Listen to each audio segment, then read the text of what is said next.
Tragico incidente stradale in galleria Carso. Un camionista turco di 32 anni è sceso dalla cabina del proprio tir a seguito di un'avaria ed è stato travolto mortalmente da un'auto. Truffa sul bonus facciate da 9 milioni di euro. I due falsi imprenditori, ora agli arresti, avevano riciclato il denaro in lingotti d'oro, Rolex e uno stabilimento balneare in Versilia. Botte, schiamazze e alcol, un'altra notte di paura in piazza Garibaldi, intervento in forze di polizia e carabinieri per sedare l'ennesimo episodio di pestaggio. Dietro front shock al porto di Trieste, il commissario straordinario Guerrieri ha revocato l'incarico al segretario Torbianelli. Nelle logiche politiche la casella spetta al centrodestra. Presentato il bilancio di Autostrade Alto Adriatico con investimenti da record per i lavori sulla rete viaria e pedaggi mantenuti inalterati.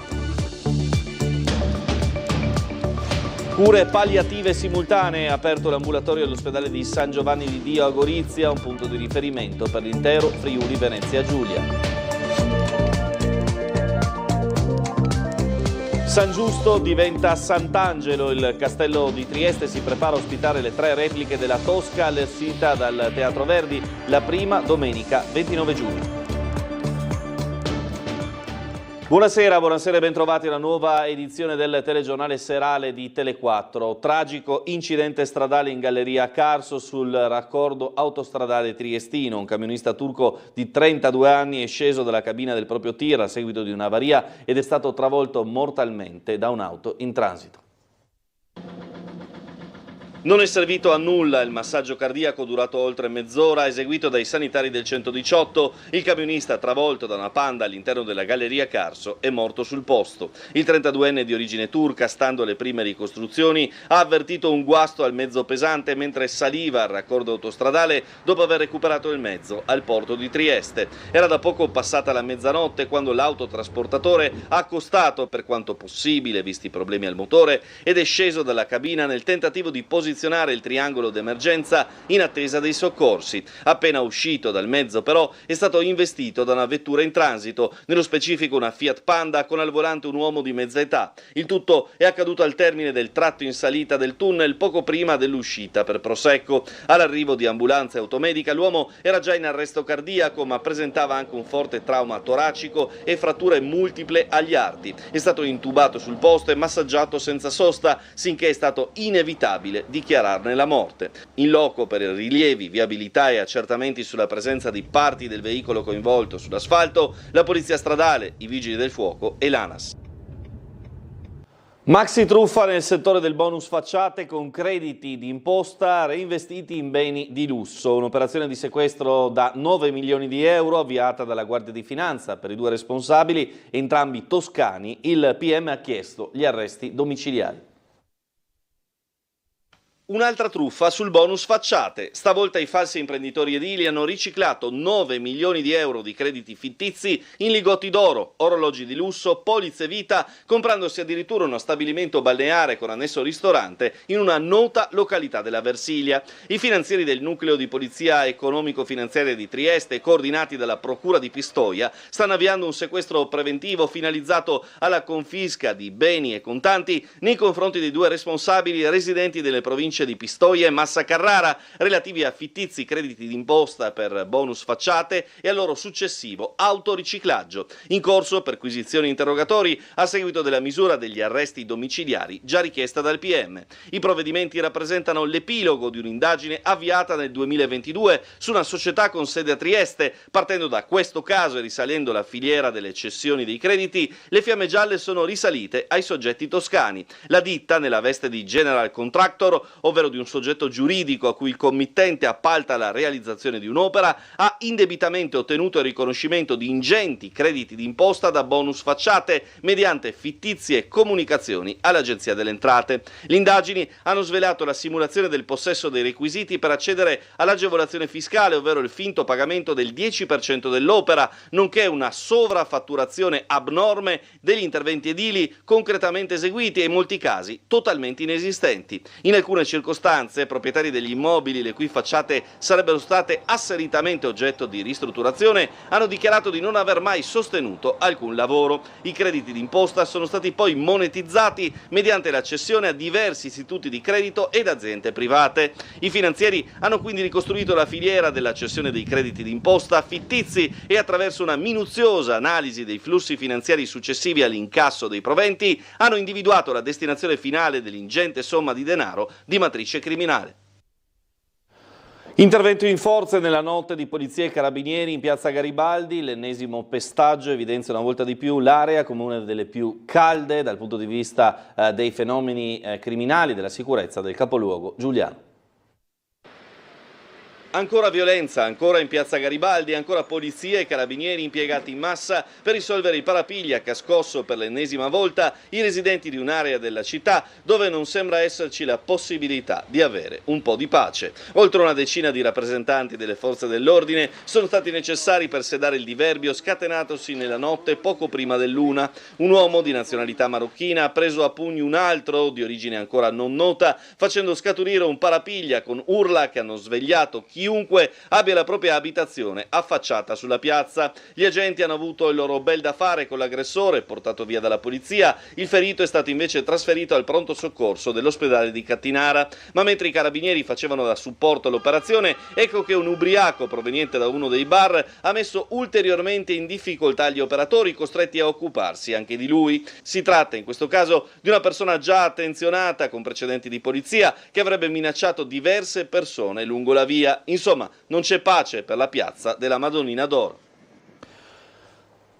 È stato necessario l'intervento del soccorso alpino per recuperare un escursionista triestino di 62 anni che ha accusato un malore sulla cresta del Ponza di Mezzo a 2200 metri di altitudine. I soccorritori della stazione Cave del Predillo hanno trovato in compagnia di un altro sportivo e non riusciva più a proseguire il proprio cammino. Le squadre di terra si sono portate ai laghi di Fusine, ma non è stato necessario il loro apporto. L'operazione di soccorsa è stata risolta attraverso l'utilizzo appunto dell'elisoccorso regionale.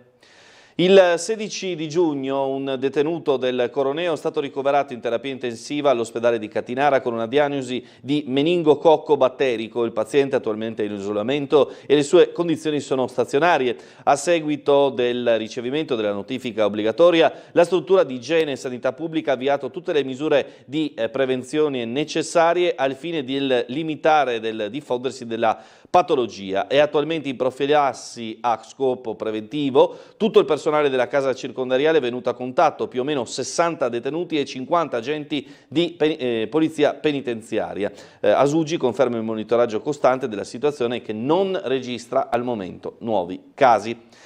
E voltiamo decisamente pagina con una delle notizie del giorno destinata a creare ancora polemiche. Il commissario straordinario dell'autorità portuale di Trieste e Monfalcone, Antonio Gurieri, ha revocato Vittorio Torbianelli dalla sua posizione di segretario generale del porto, dopo averlo confermato nel suo ruolo appena una settimana fa. Sullo sfondo le tensioni politiche nel centrodestra per la riconfigurazione delle governance delle autorità portuali nei porti italiani. Sentiamo.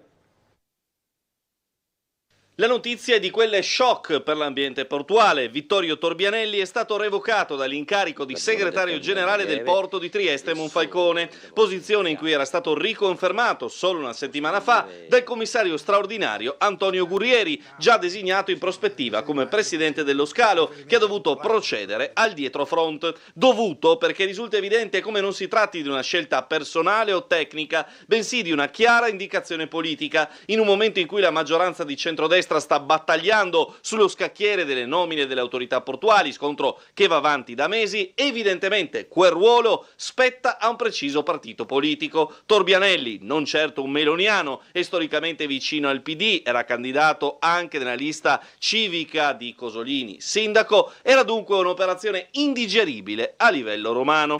Perciò la mia nomina è sembrato che il commissario improvvisamente equivocasse qual è il ruolo, che è quello di precario e soprattutto in una situazione straordinaria, e avesse fatto il segretario generale. E quindi Quando io sono stato investito da questo equivoco mi sono reso conto che avrei passato più tempo a spiegare l'equivoco che non a togliermi o a togliersi dall'equivoco facendo un'azione che naturalmente prima è stata, non dico condivisa, ma è stata rivolta a Vittorio spiegando quali erano le motivazioni. Se io sapevo però che una settimana fa, quando ho fatto quell'atto, eravamo in costanza di definire tutte le portualità italiane con un asset gestionale di quadra generale, io questa delibera non l'avrei fatto. L'ho fatta nella coscienza tecnica di fare del bene al porto di Trieste. Impossibile dunque pensare di rivedere Torbianelli, che formava anche il precedente ticket al vertice del porto con D'Agostino, una volta che Gurrieri verrà nominato presidente, presumibilmente nel mese di settembre.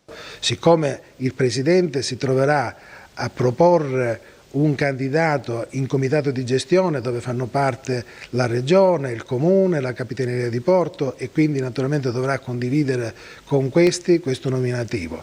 E sicuramente non ci sarà soltanto Torbianelli in ballo, ma ci saranno anche altri candidati che si faranno conoscere e si faranno verificare se hanno tutti i requisiti possibili e immaginabili per fare il segretario generale dell'ente.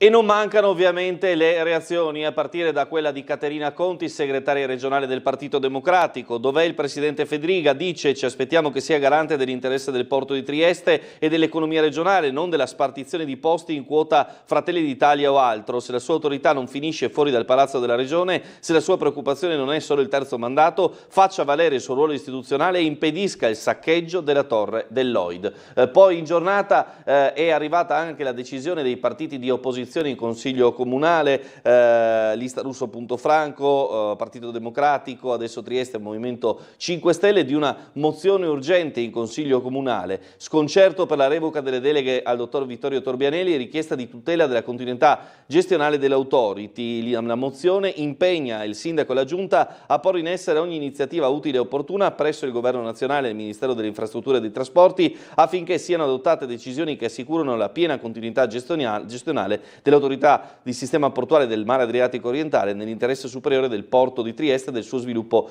strategico, firmata la mozione da Alberto Pasino, appunto della Lista Russo, Giovanni Barbo del PD, Riccardo Laterza di Adesso Trieste e Alessandra Richetti del Movimento 5 Stelle. Presumibilmente se ne parlerà anche questa sera a Ring, in studio con Ferdinando Avarino, Laura Fasiolo del PD, Massimo Moretuzzo di Patto per l'Autonomia, Stefano Balloc di Fratelli d'Italia, Maddalena Spagnolo della Lega. Nella seconda parte esclusiva, pensare alla sanità per salvare il paese, con il professor Luca Antonini, vicepresidente della Corte Costituzionale, che presenta il suo libro. E dunque il sondaggio, terzo mandato, il governo riapre davvero? 0422 16 26 691 per votare sì, 0422 16 26 690 per votare no. E a proposito di terzo mandato, del dibattito anche a livello nazionale, sentiamo il servizio.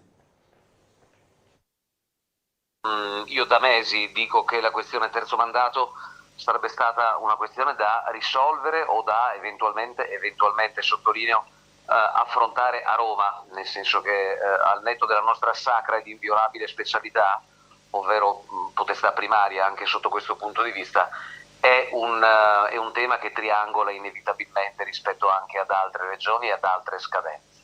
Quindi bene che se ne parli a Roma in primis. Così il segretario regionale di Fratelli d'Italia, Walter Rizzetto, su un tema, quello del terzo mandato, tornato in auge a livello nazionale. Colorito quanto chiaro il commento di Antonio Tajani, leader di Forza Italia: non mi vendo per un piatto di lenticchie, non siamo al mercato, non è un baratto. Chiaro il riferimento del ministro degli esteri alla possibilità che la candidatura a sindaco di Verona o Milano possa essere ceduta ai Berluscones in cambio del disco verde all'ipotesi, anche se, a proposito di contropartite, corre voce che il vice premier vedrebbe di buon occhio una ridiscussione dello Ius Scholae. Penso che Forza Italia certifichi il fatto che in questo caso la maggioranza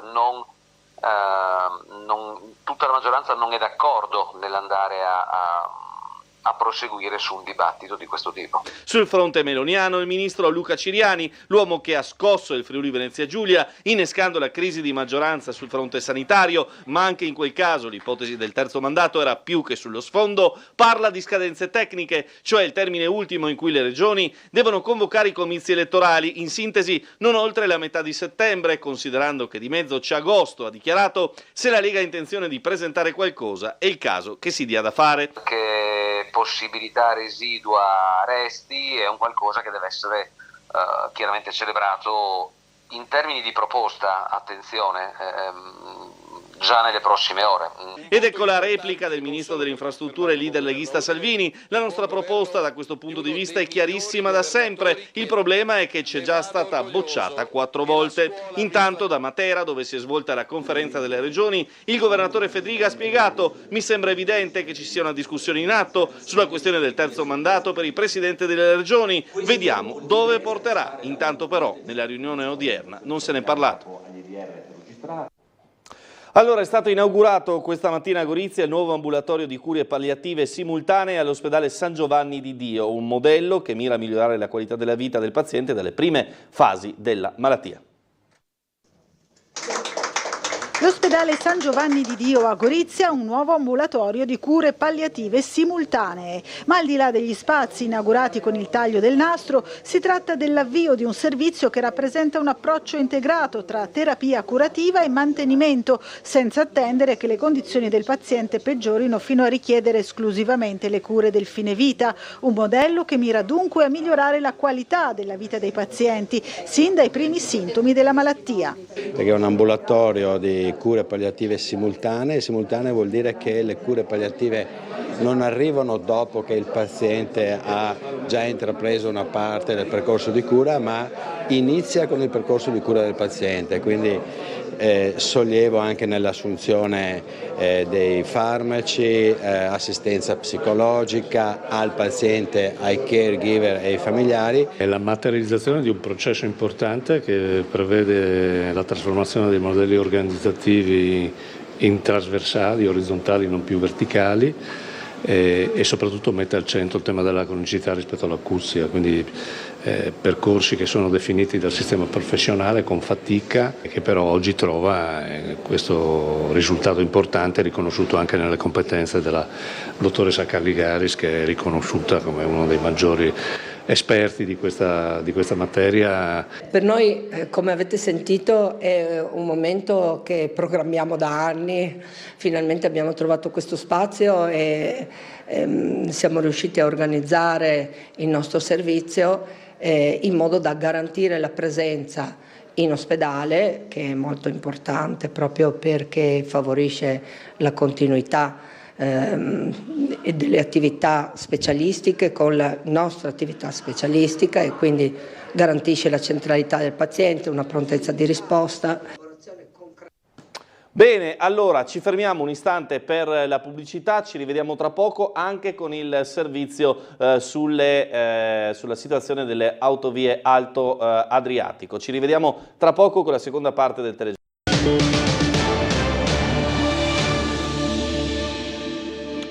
Bentrovati con la seconda parte del nostro telegiornale. L'Assemblea dei soci di Autostrade Alto Adriatico ha approvato oggi il bilancio 2024. Sentiamo tutti i dettagli nel servizio di Laura Buccarella.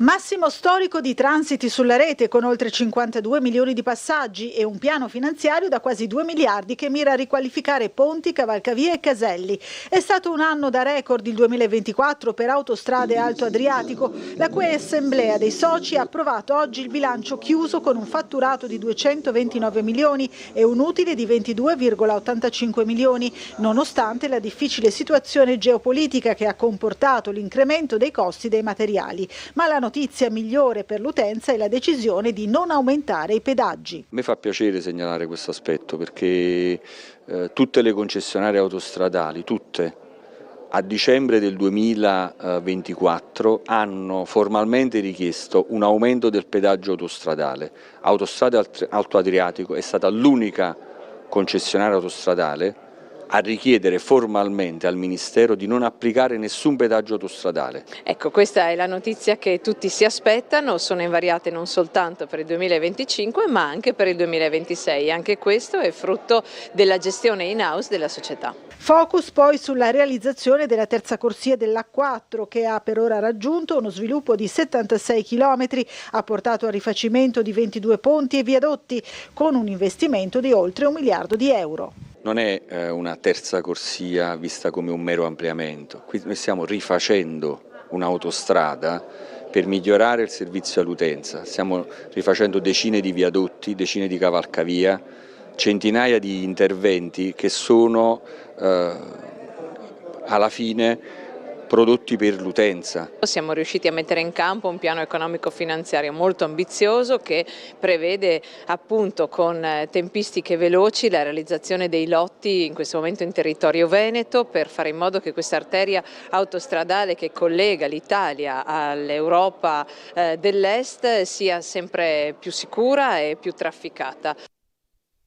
Allora, finalmente una buona notizia in casa triestina, la leggiamo direttamente da City Sport, ridotta di 2 punti la penalizzazione, l'Unione partirà da -7, la penalizzazione per la prossima stagione è stata ridotta di 2 punti e la Triestina partirà da -7 e non da -9. Il ricorso presentato è stato parzialmente accolto dalla Corte Federale d'Appello della FIGC, dopo che il 29 maggio il Tribunale Federale Nazionale aveva sanzionato la società Labardata e era stata punita per una serie di violazioni amministrative. La linea difensiva portata avanti dall'avvocato Grassani ha quindi convinto la Corte d'Appello, consentendo lo sconto di 2 punti della pena sulla sanzione comminata alla Triestina. 200 biglietti per assistere allo spettacolo del Cirque du Soleil sono stati messi a disposizione delle associazioni del terzo settore. Il gesto è stato effettuato da Coop Alleanza 3.0, è stato presentato questa mattina. Cirque du Soleil ha conquistato definitivamente il pubblico triestino e c'è da pensare che da qui al 13 luglio, giorno dell'ultima rappresentazione di Allegria in A New Light, i numeri saranno più che notevoli. Come noto, il tendone del Cirque è stato issato in zona Silos, un luogo di cui è proprietaria Coop Alleanza 3.0. La cooperativa ha concesso lo spazio gratuitamente. Coop Alleanza, sottolineo, non ha voluto nessun compenso perché ha capito che l'operazione Cirque era molto importante per il territorio, ha chiesto soltanto di poter avere una dotazione in biglietti e da distribuire alle fasce più fragili e più deboli, e questo secondo me è un bellissimo segnale. Per le rappresentazioni del 5 e dell'11 luglio questi 200 posti saranno messi a disposizione, grazie alle associazioni del terzo settore attive a Trieste e nel resto della regione, alle persone più fragili. Persone senza fissa dimora, nuclei familiari in difficoltà economica, minori stranieri non accompagnati, minori seguiti dai servizi sociali e altri soggetti vulnerabili. Abbiamo trovato questa occasione per cercare di fare in modo che ancora una volta si capisca bene che la cultura non può essere un lusso ma un diritto di tutti, quindi anche un momento gioioso e allo stesso tempo molto in linea con le caratteristiche della cooperativa. Sempre nelle date del 5 e dell'11 luglio i soci di Coop Alleanza 3.0 potranno acquistare i biglietti per lo spettacolo ad un prezzo agevolato, ce ne sono disponibili ancora 500. Parliamo ora dei 2 nuovi bandi aperti dalla Fondazione CR Trieste dedicati al contrasto della povertà e alla fragilità sociale. La Fondazione CR Trieste rinnova il proprio impegno nel contrasto alla povertà e alla fragilità sociale del territorio. Per rendere più capillare e incisiva la propria azione a favore delle persone in condizioni di vulnerabilità e precarietà, la Fondazione ha promosso anche per l'esercizio in corso 2 distinti bandi. Il bando Contrasto alla povertà, volto alla realizzazione di interventi e misure in linea con gli obiettivi per lo sviluppo sostenibile numero 1 e 2 dell'Agenda 2030, e il bando Contrasto alla fragilità sociale.